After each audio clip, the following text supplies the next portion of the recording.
सनसनीखेज breaking news. Surjagarh लोह प्रकल्प को हरी झंडी, पर राष्ट्रीय महामार्ग निर्माण में वन विभाग की अड़चन, केंद्र और वन विभाग की दोहरी नीति उजागर। नमस्ते P10 न्यूज के दर्शकों, आज हम आपके सामने लाए हैं गढ़चिरौली महाराष्ट्र से एक चौंकाने वाली खबर, जहां सुरजागढ़ लोह खनिज प्रकल्प को वन विभाग ने जंगल काटने की मंजूरी तो दे दी, लेकिन उसी वन विभाग ने राष्ट्रीय महामार्ग के निर्माण में अड़ंगा डाल दिया।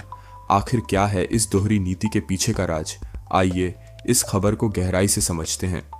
खबर का केंद्र सुरजागढ़ लोह प्रकल्प और राष्ट्रीय महामार्ग गढ़चिरौली जिले में सुरजागढ़ लोह खनिज प्रकल्प के लिए वन विभाग ने हाल ही में जंगल काटने की अनुमति दी है। इस प्रोजेक्ट को Lloyds Metals and Energy Limited संचालित कर रही है और इसे गढ़चिरौली को स्टील हब बनाने की दिशा में एक बड़ा कदम माना जा रहा है। महाराष्ट्र के मुख्यमंत्री देवेंद्र फडणवीस ने भी इस प्रोजेक्ट को बढ़ावा दिया है, जिसमें 20,000 करोड़ रुपए की निवेश की बात कही गई है। लेकिन इस मंजूरी के साथ एक बड़ा सवाल उठता है। वन विभाग ने लौह खनन के लिए लाखों पेड़ काटने की इजाजत तो दे दी, लेकिन राष्ट्रीय महामार्ग के निर्माण में पर्यावरण के नाम पर रोड़े क्यों अटकाए जा रहे हैं? वन विभाग की दोहरी नीति सूत्रों के मुताबिक गढ़चिरौली में राष्ट्रीय महामार्ग के निर्माण कार्य को वन विभाग ने पर्यावरणीय कारणों का हवाला देकर रोक दिया है। ये वही वन विभाग है जिसने सुरजागढ़ में खनन के लिए बड़े पैमाने पर जंगल काटने की अनुमति दी। लेकिन इस मंजूरी के साथ एक बड़ा सवाल उठता है। वन विभाग ने लोह खनन के लिए लाखों पेड़ काटने की इजाजत तो दे दी, लेकिन राष्ट्रीय महामार्ग के निर्माण में पर्यावरण के नाम पर रोड़े क्यों अटकाए जा रहे हैं? वन विभाग की दोहरी नीति सूत्रों के मुताबिक गढ़चिरौली में राष्ट्रीय महामार्ग के निर्माण कार्य को वन विभाग ने पर्यावरणीय कारणों का हवाला देकर रोक दिया है। यह वही वन विभाग है जिसने सुरजागढ़ में खनन के लिए बड़े पैमाने पर जंगल काटने की अनुमति दी। स्थानीय लोगों और सामाजिक कार्यकर्ताओं का आरोप है कि यह केंद्र सरकार और वन विभाग की दोहरी नीति का नमूना है।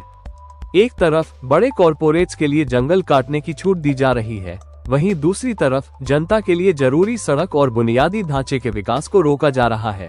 ये गढ़चिरौली की सरासर बिक्री है। ये कहना है स्थानीय आदिवासी संगठनों का, जो इस मंजूरी को पर्यावरण और आदिवासी संस्कृति पर हमला बता रहे हैं। पर्यावरण या कॉर्पोरेट हित।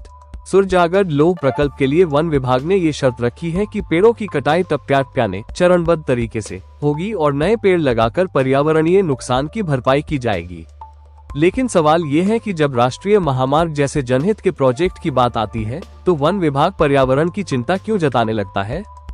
पर्यावरण या कॉर्पोरेट हित। सुरजागढ़ लोह प्रकल्प के लिए वन विभाग ने ये शर्त रखी है कि पेड़ों की कटाई टप्प्याटप्याने चरणबद्ध तरीके से होगी और नए पेड़ लगाकर पर्यावरणीय नुकसान की भरपाई की जाएगी। लेकिन सवाल ये है कि जब राष्ट्रीय महामार्ग जैसे जनहित के प्रोजेक्ट की बात आती है, तो वन विभाग पर्यावरण की चिंता क्यों जताने लगता है? क्या ये कॉर्पोरेट हितों को प्राथमिकता देने की साजिश है?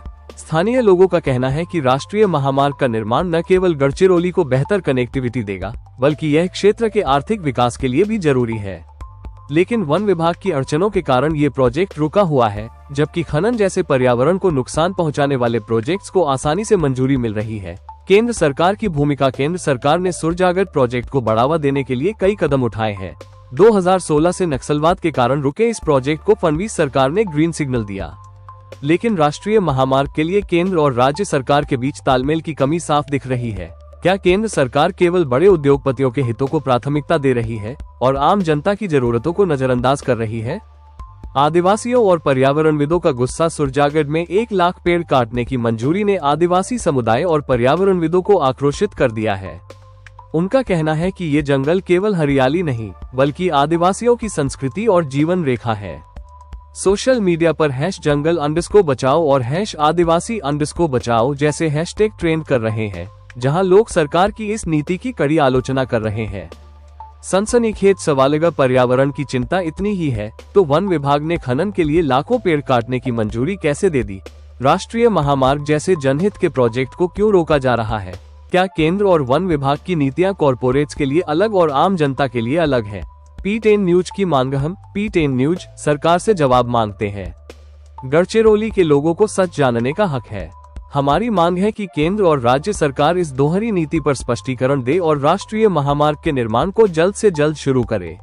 साथ ही पर्यावरण और आदिवासी हितों की रक्षा के लिए ठोस कदम उठाए जाएं। दर्शकों, आप इस खबर पर क्या सोचते हैं? क्या यह वाकई में सरकार की दोहरी नीति है? अपनी राय हमें कमेंट बॉक्स में जरूर बताएं और ऐसी ही सनसनीखेज खबरों के लिए P10 न्यूज को सब्सक्राइब करना न भूलें। हम आपके लिए लाते रहेंगे सच बिना किसी डर के। जय भारत।